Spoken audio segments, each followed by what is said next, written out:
Rumah mewah milik Bupati Lampung Timur, Dawam Raharjo, Kamis sore digeledah tim penyidik Kejaksaan Tinggi Lampung.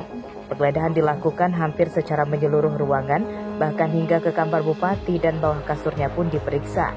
Beberapa mobil yang parkir di halaman juga turut diperiksa.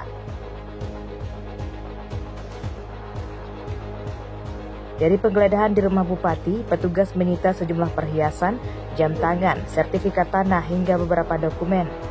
Total terdapat 3 lokasi yang digeledah petugas, yakni rumah pribadi Bupati Dawam Raharjo, rumah dinas Bupati, dan kantor dinas PUPR Lampung Timur. Penggeledahan tersebut terkait penyidikan kasus korupsi proyek pembangunan dan penataan kawasan gerbang rumah dinas Bupati Lampung Timur tahun 2022. Senilai hampir 7 miliar rupiah yang dikerjakan oleh CP Generasi Tirta Abadi. Pihak Kejati menyatakan proyek tersebut diduga bermasalah sejak masih tahapan lelang yang disinyalir adanya pengkondisian pemenang lelang proyek oleh panitia lelang hingga pekerjaan yang tidak sesuai dengan rencana anggaran belanja atau RAP.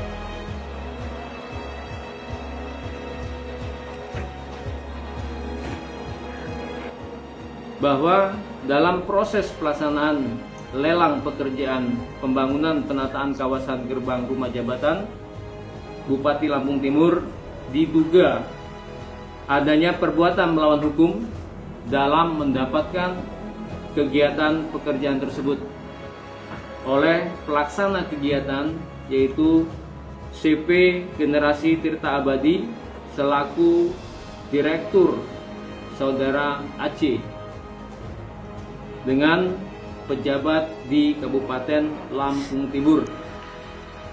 Kemudian penyidik melakukan penggeledahan pada hari ini terhadap rumah dari saudara MDR selaku Kepala Daerah Lampung Timur. Kemudian melakukan penggeledahan juga di kantor Bupati Kabupaten Lampung Timur serta Dinas PUPR Kabupaten Lampung Timur. Hingga akhir penggeledahan, petugas juga menyita 1 mobil pribadi milik keluarga Bupati Dawam Raharjo dan dokumen proyek di Dinas PUPR. Pada kasus ini belum ada yang ditetapkan sebagai tersangka. Asep Saifullah dan Jepri Arifin melaporkan dari Lampung Timur dan Bandar Lampung. Tangan kamu jangan. Pasangan Rahmat Mirzani Jausal Jihan Nurlela menumbangkan pesaingnya Arinal Sutono melenggang menjadi gubernur dan wakil gubernur 2 periode. Hal tersebut setelah pasangan Rahmat Mirzani Jihan resmi ditetapkan Komisi Pemilihan Umum atau KPU sebagai gubernur dan wakil gubernur terpilih periode 2024-2029 pada Kamis malam.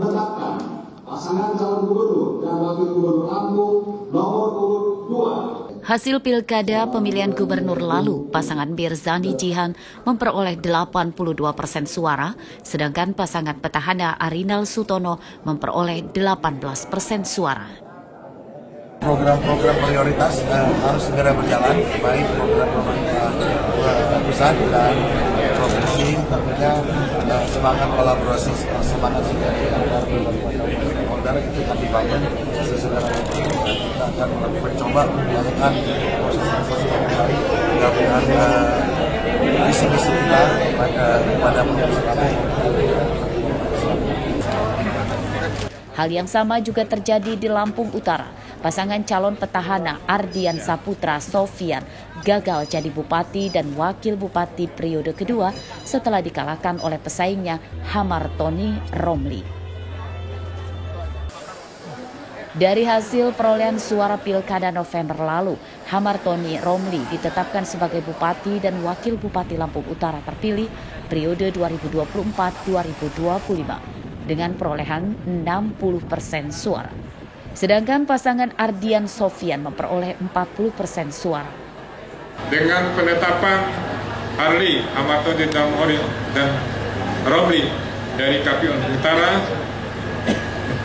menjadi bupati dan wakil bupati Utara akan memberikan dampak positif bagi pembangunan masyarakat Lampung Utara khususnya dan masyarakat lainnya yang ada di Lampung Utara. Pelantikan gubernur, bupati, dan wali kota terpilih dijadwalkan pada bulan Maret mendatang. Arsadi Saputra dan Ardi Yohaba melaporkan dari Bandar Lampung dan Lampung Utara. 30. Bapak Ibu hadirin yang kami hormati, selanjutnya akan kita ikuti. Dari sini ke sini, pokoknya saya nggak tahu, pokoknya di dalam sini. Para pencuri rupanya tidak hanya menyasar uang, perhiasan, atau kendaraan saja, namun bahkan hingga pagar pintu gerbang besi juga diembat. Pencurian pintu gerbang terjadi di Kelurahan Kuripan, Kecamatan Teluk Betung Barat, Bandar Lampung, Jumat dini hari. Pelaku menggasak pintu gerbang kamar kontrakan yang kosong. Dalam rekaman CCTV terlihat pelaku beraksi seorang diri. Ia mencopot gerbang besi sepanjang 1,5 meter itu, kemudian membawanya kabur menggunakan motor. Kan ini kosong, mungkin udah diintai ya Mas ya. Udah diintai, jadinya dia kayak udah prepare gitu. Soalnya dia bawa motor, terus itu sebelahnya kayak apa ya? Bok. Kayak apa ya? Bok. Iya kayaknya Maya. Terus ada iketannya juga. Jadi dia pas ambil pagarnya itu langsung diikat. Langsung pergi dia. Sendiri Mbak ya? Sendirian, pakai topi, pakai masker. Kalau di dalam CCTV-nya itu jam 1:30 malam. Pencurian pertama kali diketahui tetangga yang kemudian dilaporkan ke korban. Pencurian pintu gerbang dilaporkan korban ke polisi. Korban menyerahkan rekaman CCTV untuk memudahkan polisi mengenali pelaku. Robi Laste melaporkan dari Bandar Lampung.